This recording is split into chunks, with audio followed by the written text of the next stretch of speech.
Well, friends, it's good to have you joining with us again for another short devotional message. We want to take a moment or two just to wish you every blessing for the Christmas season, and we trust that you'll know God's presence with you on into the new year 2022. If you've been with us over the last little while, you'll know that we've been looking at some life lessons from Charles Dickens' Christmas Carol, published whenever Dickens was just 31 years of age, way back in 1843, and it's become a classic of English literature. I usually read it every December time, and I always enjoy it. It's very, very well written, and there are some very valuable lessons we can learn from this little book.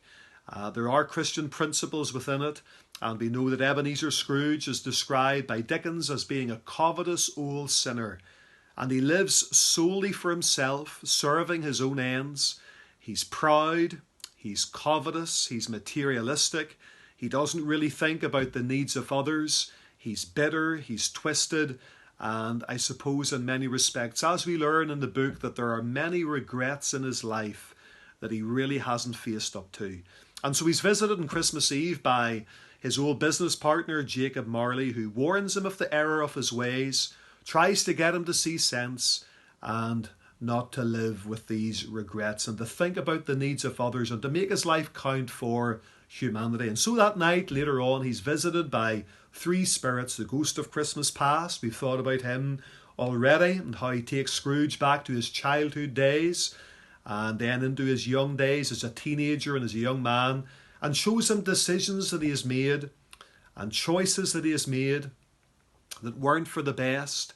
And Scrooge looks back with a lot of regret upon his past as to how different things could have been, and some of the great privileges that he took for granted and some relationships that he destroyed. Then the ghost of Christmas present, how different his life could presently be if only he would acknowledge the error of his ways and make amends. And maybe you're not a believer today, how different your life could be if only you would come to Christ and live to his glory. Then the last spirit that comes, of course, the ghost of Christmas future, and he's the most solemn one of all. He takes Scrooge on a journey as to how things inevitably will turn out, and Scrooge learns about the death of an individual well known in the community.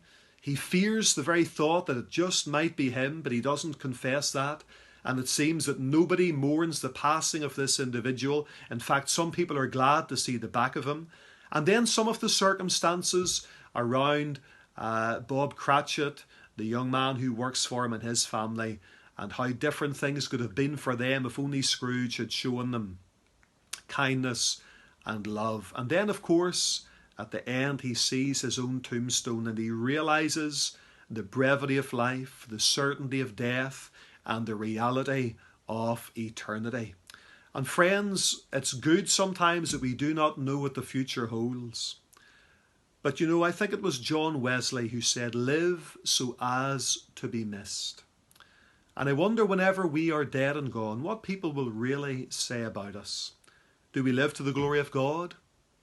Do we live for the benefit of others? Do we endeavour to be kind and gracious to people in need? Do we love our families? Do we express that love? And then whenever we think about our own death, are we ready to meet God? Because die we will and die we must. It's appointed unto man once to die, but after this, the judgment. I would encourage you to think about these things. They're so critical, so important. And we trust that as we think about our past, think about our present, and then as we think about our future, that if there are things in our lives that need to be put right, relationships that need to be repaired, bridges that need to be rebuilt, that we'll do those things before it's too late. Who knows, but this could be our last Christmas. And then before the year that lies ahead is out, we could be in God's eternity. So important to live to his glory ere it be too late. And let's learn the lesson. Let's think a little bit about our past. Let's consider where we are presently.